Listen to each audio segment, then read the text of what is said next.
In the menu on the left, select Website, Photo Albums. Click Add Album. Enter the album name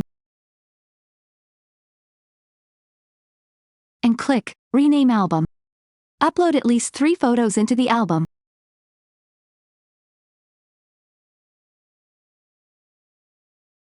Make sure your photos are at least 1500 pixels wide.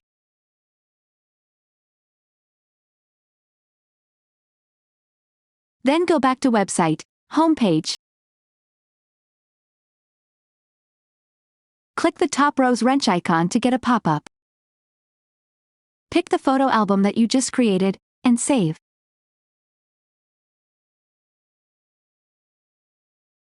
Your photos will display after the home page refreshes.